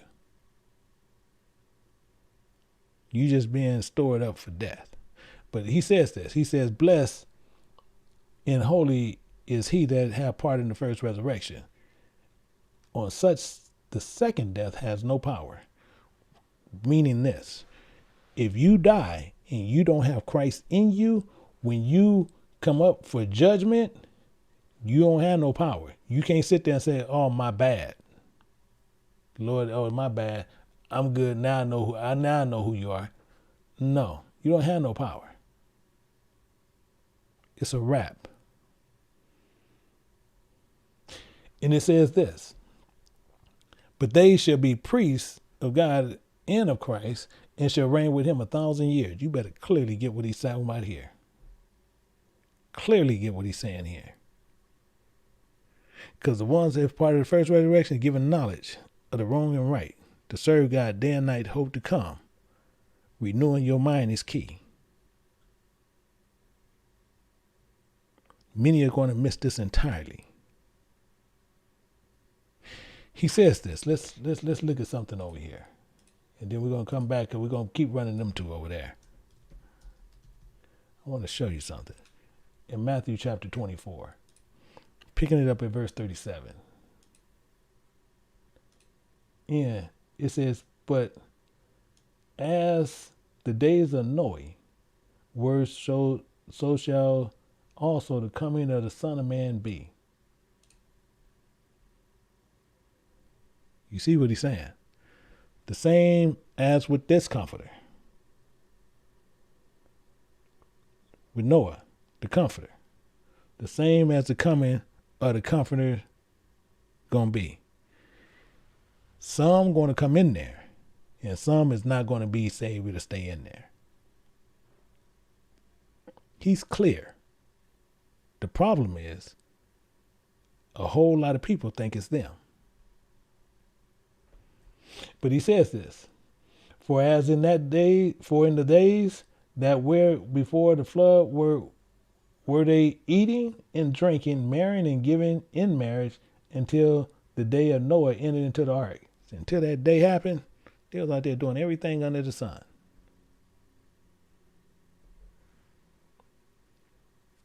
Everything. You name it, homosexuality.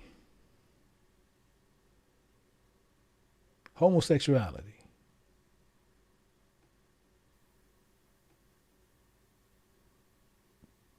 Adultery. Fornication. Sitting there, give me some more crabs. Give me some more lobster. Give me some more shrimp. Give me some gumbo. Give me some pork. Life for life. You are being held for something greater, for destruction.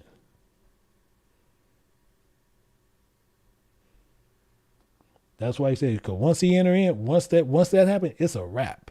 Because he says it. He says, and knew not until the flood came and took them all away, so shall the coming of the Son of Man be. Yeah, you gonna get taken away. You don't even know. What they call it, rapture. They call it rapture. Oh, we're gonna be raptured up out of here. You're gonna be taken away. Raptured. Raptured out.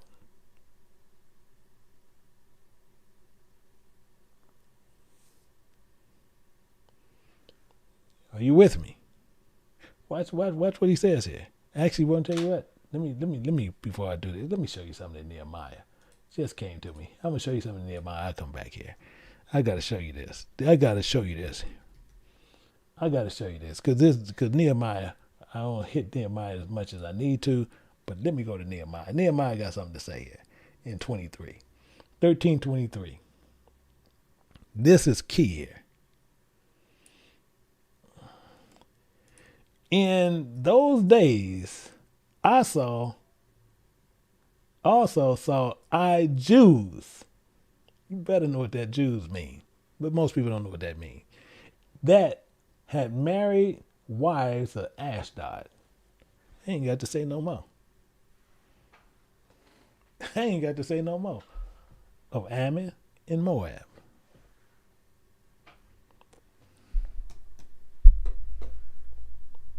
I ain't got to say no more. You go find out who Ashdod is. You go find out who are those people in Ashdod. You go find out that, and you'll get your answer. You'll get your answer. Why is it not doing that?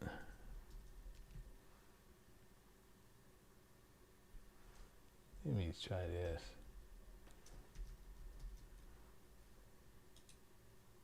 Okay, I don't know why it did that. Let me try it again.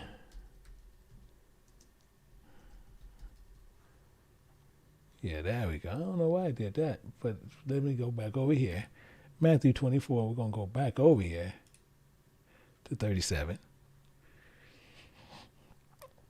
And we see that because we have people following and marrying Gentiles. Actually, let me see. We need to finish. Let me go ahead and finish that out because Nehemiah said a few things. He said a few things. We might well finish him out. Let's go back to Nehemiah. Let's finish him out. 13, and we'll finish him out. 23. Watch this. And their children spake half in the speech of Ashdod, which a lot of them do, and could not speak in Jews' language, but according to the language of each people. And I contended with them, as we do today, and cursed them and smote certain of them, and plucked out their hairs and made them swear by God, saying, Ye shall not give your daughters unto their sons, nor take their daughters unto your sons for yourselves. This is clear. Did not Solomon of Israel sin by these things? And yet among many nations were there no king like him, who was beloved of God, and God made him king over Israel. Nevertheless, even him did outlandish women cause to sin. Exactly the point. They're going to turn you from God. They're going to turn you from God. So that's why he's saying that over there. That's why he's letting you know that. That's why I wanted to show you that. That's why I wanted you to see that. Because most people are going to still sit there and they're going to tell you they can still mix with other people. They can still mix. Go ahead and mix. You've been saved for that land of destruction. Verse 40, it says this, Then shall two be in the field, one shall be taken, the other left. Yeah, you're going to be raptured. What you going to call it? Raptured, but you ain't going the way you think you're going. You ain't going where you think you're going. And then it says, 2 women shall be grinding in the mill, one shall be taken, the other left. They got a movie out. A show, something where people getting raptured up and they thinking they in heaven. To show you how screwed up and how stupid they think. Ain't nothing else to say. Ain't nothing else to say on the point, because it's just dumbness that they do. So it says this, it gets on better. 42. It says, Watch therefore, and ye know not what hour the Lord doeth come. You don't know when he's coming.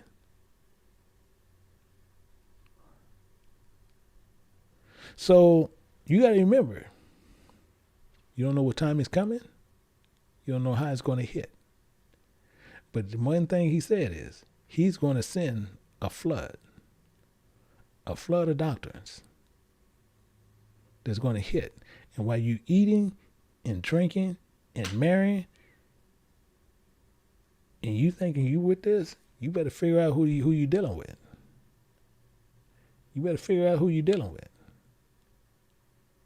See, because this here is telling you right here, plain as day. Plain as day. Revelation chapter 20, picking up at verse 8. He's going to tell you plain as day. I am Alpha Omega. The beginning and the end. That's clear. But he's going to sit there and he's going to let Satan go. Actually, let me go over here to 20. I should have went to the other one. Let me get to the other. Let me get over here to 20.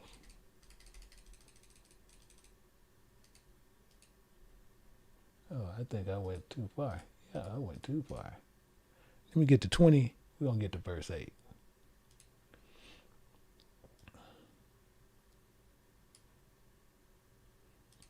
It says, and shall go out. Shall go out. Why? Because it tells you in verse 7, and when the 1,000 years are expired, Satan shall be loosed out of prison. He's going to be loosed out of prison, as it is right now. As it is right now. Actually, I forgot I had it over here, so I could have did it over here. So once that flood goes out, and he's going to deceive, as he's saying, he's going to go out to deceive nations which are in the 4 corners of the earth, Gog and Magog, to gather them together to battle, the number of whom is in the sands of the sea. See, this is the problem. This is the contrast what most people get mixed up on. You got people thinking they going to talk about a physical battle, talking about Gog and Magog. You see what he's saying. You see what he's saying. But as I said he's going to put a flood of doctrines out there. A flood of doctrines.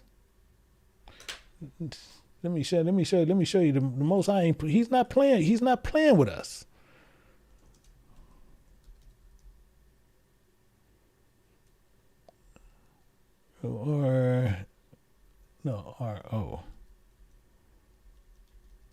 You think he's playing with us, but I'm gonna show you he is not playing with us by far. 2 Chronicles chapter 18, picking it up at verse 22. Now, mind you, I'm just gonna go up here once just to let you know, and the Lord saith. So this is what he's doing. Thou shalt entice him, and thou shalt also prevail. Go out and do even so. Meaning what? Let's go up a little bit and get some history on this. Let's start at verse 20. And there came out a spirit and stood before the Spirit of God and said, I will entice him. And the Spirit of God said unto him, wherewith? How you going to do this? He said, I will go out and be a lion spirit in the mouth of all his prophets. And the Spirit of God said, thou shalt entice him. Go thou also prevail. Go out and do even so. But this is the one I want you to focus on right here. Verse 22. That's why we're here. Verse 22 is why we're here. Now, therefore, remember, I want you to remember this. The Spirit of God hath put a lion spirit in the mouth of all these prophets, and the Spirit of God has spoken evil against thee. He's going to do you in, bro. He's getting ready to do it. The reason why? Because he's tired of playing. He's tired of playing. He's tired of playing these little games. So people can sit there and go running whatever way you want to go, wherever you think that doctrine is. And people are going to get fooled by the millions. Let's go over here to 13, Revelation 13. We're going to see something else. We're going to look at Revelation 13. And we're going to pick this up at verse 16. Actually, I need 16. And it says this. And he shall cause all, both small and great, rich and poor, free and bond, to receive the mark which is in their right hand or in their foreheads. What is this saying? The right hand is meaning by their power, and it's also by in their mind, in your foreheads. That's how you're gonna get you. That's how Satan gonna get a lot of you. Satan got a lot of you guys, because you can't break away from flesh. You're gonna always stay cleaned up with flesh. This is the problem, and why so many people is right now going through the motions of acting like they're holy and going to bust hell wide open. Because people think it's a certain way you got to act.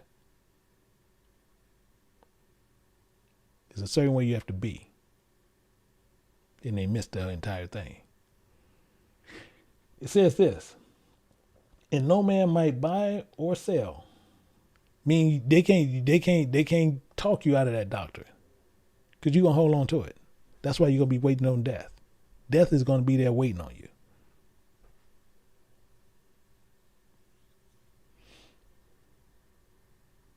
And it says, in the name of the beast, in the number of his name. So God had to put his people, he had to cover his people. He had to put them in this gopher wood. Put them in the ground. That's why he got them in the ground.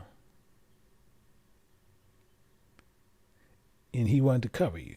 Same thing here. Same thing what he's saying here. The entire time, he's not playing with no one. And we're going to go to Ecclesiasticus. We're going to go to 39. and picking it up at verse 20, 22. And it says, his blessings covered the dry lands as a river. You better understand what this is saying. You better understand what this is saying. And watered it as a flood. The ones that's in the ark of God is the ones being watered. The ones outside the ark of God is doing the same thing. That's why we got to make sure we understand what's going on. We got to make sure we understand what's going on. So that's why it's so important to make sure we understand how this works.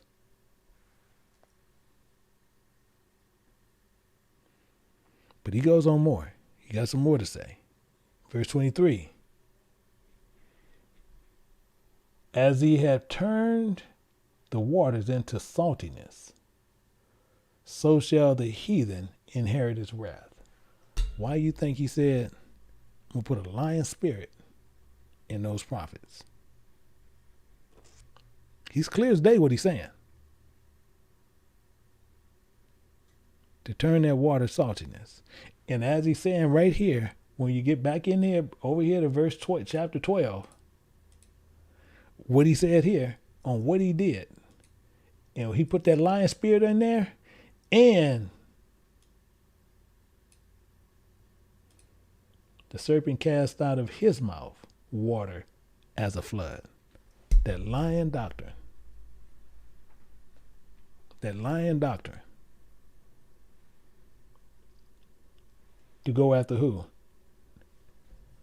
As a flood after the woman, that he might cause her to be carried away in the flood. Because he want to catch her up into it. He want to catch your spirit up. He's going to rain down this doctrine. He's going to rain it down where? From heaven. He's going to put his stars, he's going to put his place above the stars of heaven. Actually, let's go over here and let's look at it. It's all set up. But guess what? A lot of people still going to fall for it. You can see it, but you're still going to fall for it. 14:14. Isaiah chapter 14, verse 14. It says, I will ascend above the heights of the clouds. I will be like the Most High. That's what he's going to do. That's what he's going to do. So many people are going to get caught up in this doctrine. So many people are going to get caught up in this doctrine. It's saying this when you look at this in 2 Thessalonians. Actually, let me go here. 2 Thessalonians chapter 2. And he's saying this and making it clear. 2 and verse 4. It says, who opposed and exalted himself above all that is called God. Got that lion spirit in him. Or that is worship, so that he, as God, sits in the temple, he's in you. Of God, showing himself that he is God. Just like I said, some of you guys gonna hold. I don't care what you believe, what you think, what you want to hold to. If you can't properly go through this book, and you can't sit nowhere properly through this book, I'm gonna tell you right now, you are set for destruction. He is not here to play games. He's making himself so clear here, it's unreal. Because he's telling you, he got a lying prophet out there. And it says, and then shall the wicked be revealed, whom the Lord shall consume with his spirit by spirit of his mouth, and shall destroy the brightness of his coming, even him who's coming after the workings of Satan in all power, signs, and lying wonders. He had to put this man, he had to put him out there. He had to. He had to have him out there. He said this even more, and with all deceivableness and unrighteousness in them that perish, because they didn't receive the mark of the truth, they received the mark of Satan. They didn't receive the love of the truth. that they might be saved. They received the mark of Satan, the mark of the beast. Are you following this? Are you following this? See, this is what he's saying. So he's saying this. So for this cause, God should send them a strong delusion that they should believe a lie. They're going to believe a lie. So he has to use this to get the leviathans that is in you people. Let me go. He's not playing. Let me. I can't get serious enough with you because most people just not going to get this. Job chapter 41. Chapter 41. Telling you exactly what he said. Canst thou draw out Leviathan with a hook, or his tongue with a cord, which thou lettest down? He got to catch you. He got to catch. The only way he's going to get you, he got to make sure you're attached to this lie. You got, as he got that bait in the, sure you're attached to this lie. You got, as he got that bait in the water and you swimming, you get it. And he know he got you. He know who you tied to. He knows this. He knows this. Is it so hard to figure this out?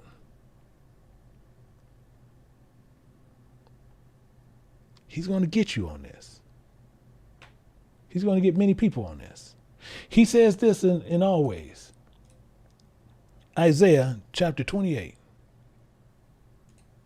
Picking it up at verse 9. It says, whom shall he teach knowledge, and whom shall he make understand doctrine? They was in the ship for 40 days and 40 nights. Them that is weaned from the milk and drawn from the breast. But it's more to this. It's more to this. Some of you go to these buildings to get the milk. And on the sea monster breast. Think I'm playing? I'm going to show it to you just to show you what I'm talking about. Just to show it to you, to show you what I'm talking about. A-M-E-N-T. To show you what I'm talking about. Because this is what we do. 1 second. I got to miss the S. This is what we do. Let's go to 4 and verse 3. It says, even the sea monsters draw out the breast, they give suck to their young ones. Let's see what they are. The daughters of my people are become cruel like the ostrich in the wilderness. You unclean thing. You think he's playing with us? That's the only way he can find out who you are. You're thirsty, you're asking for food, you're embracing poo. Why? Because you're still on the breast, you're still on that sea monster's breast. It comes down. We have seen the beginning of the end. God is going to remove his from all this false doctrine of the world. He says this and he makes this clear. He says this and makes it so perfectly clear. And we're going to go to Sirach chapter 33 and picking it up at verse 14. It says, good is set against evil. This is clear as day. Good is set against evil.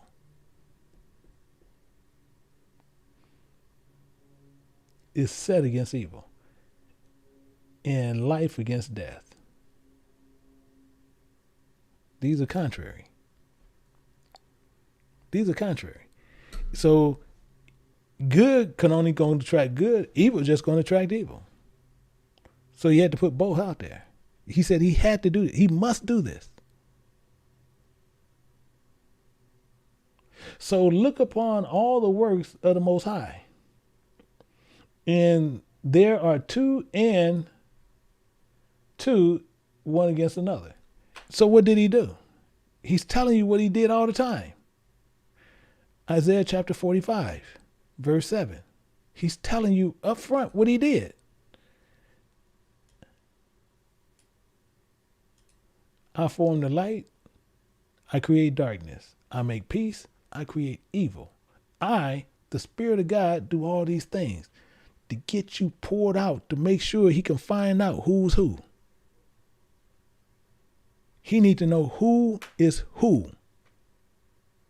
So he did these things to make sure he ain't gonna pull in you unless you're it. In Ecclesiasticus 39, go back to it. 39, picking up at verse 25.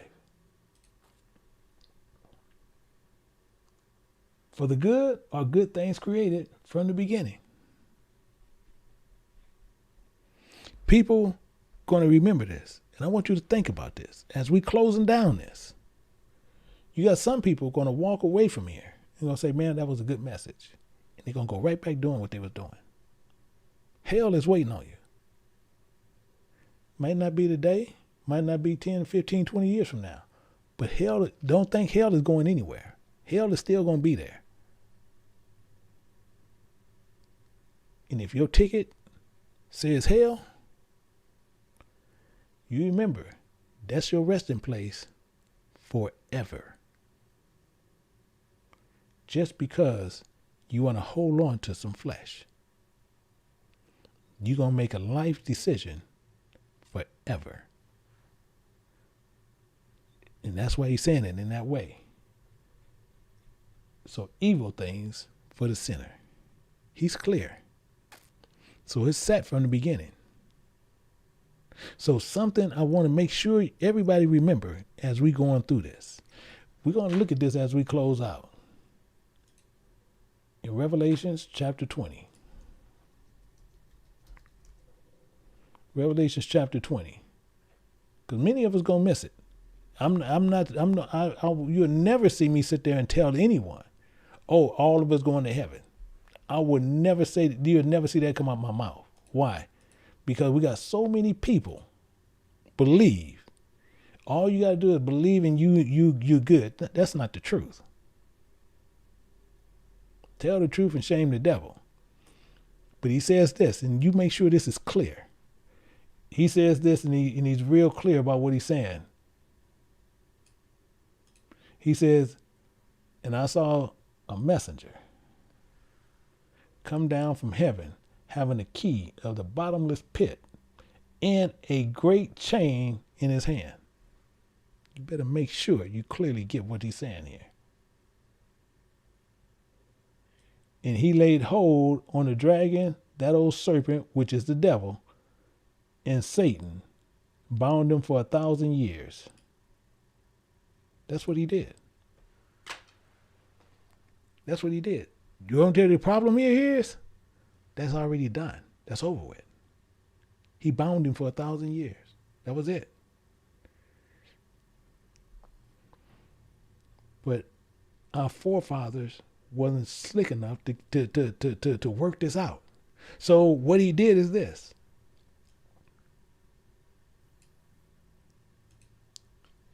Cast him into the bottomless pit and shut him up and sealed it up that he should deceive the nations no more. No more. But you see this comma here? He's going to clarify this. Till the 1,000 years should be fulfilled. It's being done now. And after that, he must be loosed the season. You got a problem. The key is, you better know what that ark is. Because it's the second piece to this. And with that, we're going to hold that, because I do know a lot of people that going to want to go over and they're going to want to teach it they certain ways, but they ain't going to have that key that they need to complete it. And that's one of the reasons why we didn't do it. So with that, hopefully you guys got some understanding on what that ark is. Because now you know what the ark is. The ark is the heart of God.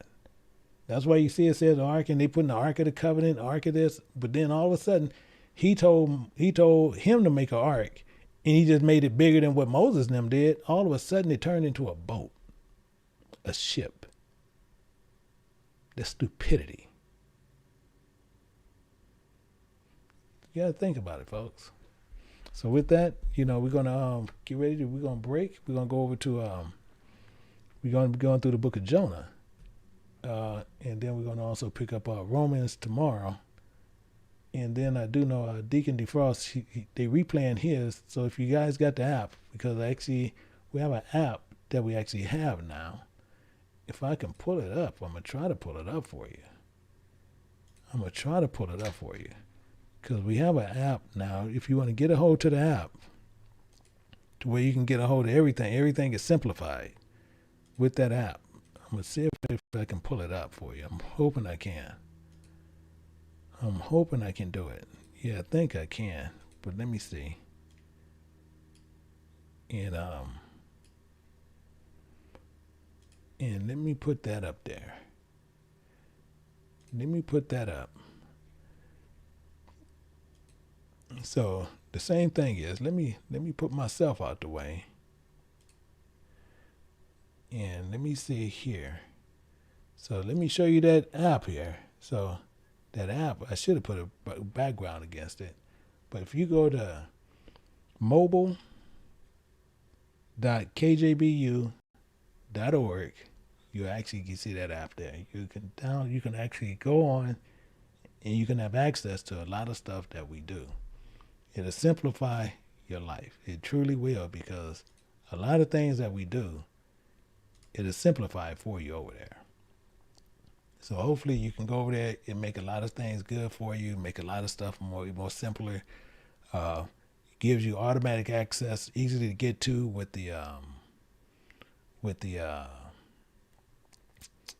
Zoom, easier to get into the classes. Makes a lot of things over there. All our teachings, you can get to them. You can do a lot of things right there. But you also see that over on KJBU side. If you go into the community section, you also see it there. To where you'll see the link is automatically there. I will also put this link in the description. In this chat. To where you have it.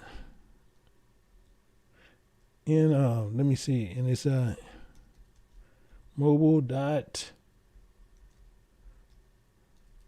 So you can actually see the link. That's the link of it right there. So if you can go there and get the link, go over to it, you'll see it right there. You're going to have a lot of news articles, different things that's going on that's based on us and us alone.